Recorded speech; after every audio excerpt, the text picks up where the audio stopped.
I have empathy for people in wheelchairs and families with strollers.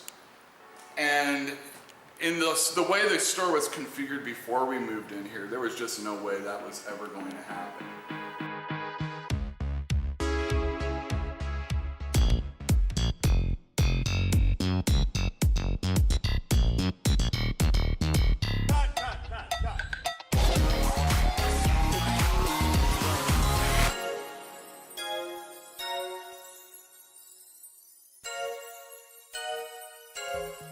My name is Uel Carter.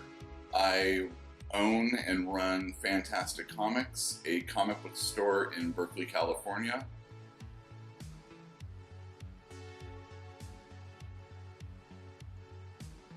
And these are our oversized books, A to Z. You can't really fit these on a normal bookshelf. These are artist editions. Look at this.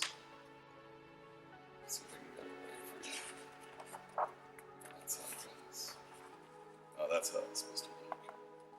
So these are the original pencils copied into a big book, and they're consecutive issues shot that way. Fantastic.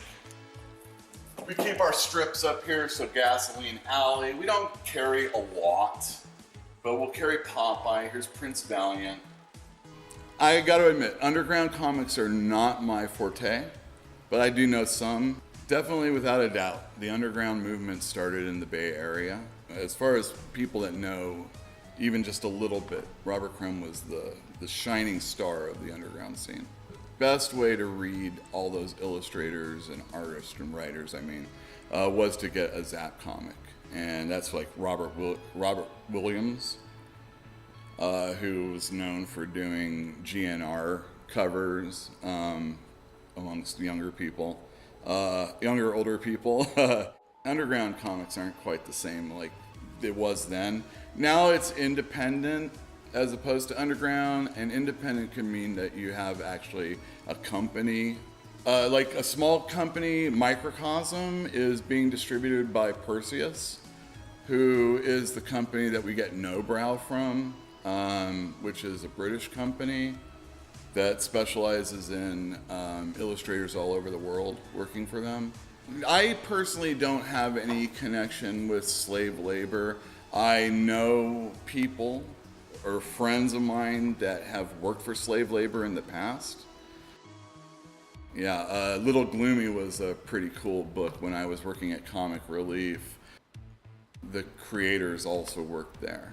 And that's what their side job was when they were not doing their comic books. Super awesome books that used to come out for them. I think they're mostly digital, but we still order copies of Johnny the Homicidal Maniac to this day. There are other creators in the Bay Area. I don't know everybody that's here, but possibly the person I most enjoy is an artist, Nick Dragotta. And he works on East of West with Jonathan Hickman. It's an Image comic book. That one's really good too. Usually I'd say anything Jonathan Hickman writes, I recommend. But yeah, Nick Dragotta, super awesome illustrator. He actually was one of the creators of that America comic I was talking about earlier. All right, so some creators from the Bay Area, past and present. We have Shannon Wheeler, who did Too Much Coffee Man in the past, which is awesome. It has real good philosophy kind of stuff going on in it, and it's silly but introspective. He most recently just came out with a book called Expletive, My President Says, and it's hilarious tweets from our president. Dan Clowes, who you may have seen on The Simpsons one time, he did a book called 8 Ball. He's most well known for the stories that ran in that called Ghost World. And he also has a movie coming out based on his book Wilson. That one's really funny. I highly recommend that. And then this is the Nick Dragotta illustrator that I was telling you about. Let's see if I can get a good page. That's his style. I like him a lot. And then everybody knows Robert Crumb. He did Fritz the Cat, did Zap, things like that. Robert Crumb, classic. If you didn't see the movie, you should see that too. Which was directed by Terry Zwigoff, who also did Ghost World. So, there you go. A Bay Area guy is Gene Yang.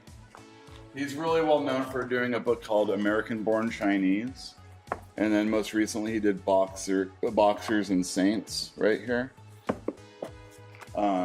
And he also has been doing mainstream comics recently in Superman, and then the new Superman, which is Chinese Superman in Hong Kong named Kong Keenan.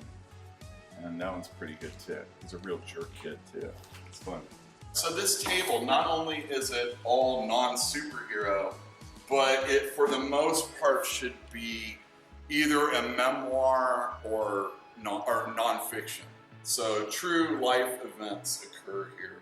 Whether it be the rap yearbook, comics Black history in their own words, a book about films, or just Mouse, and books like that. That's where we put these books here. A lot of times there's stuff that we know that the college is going to be required reading for classes, and that's another reason why we carry them on and put them out here so that everybody can see them. I just recently got this Josephine Baker book. Isn't that nice? I'm pretty sure this would be considered European.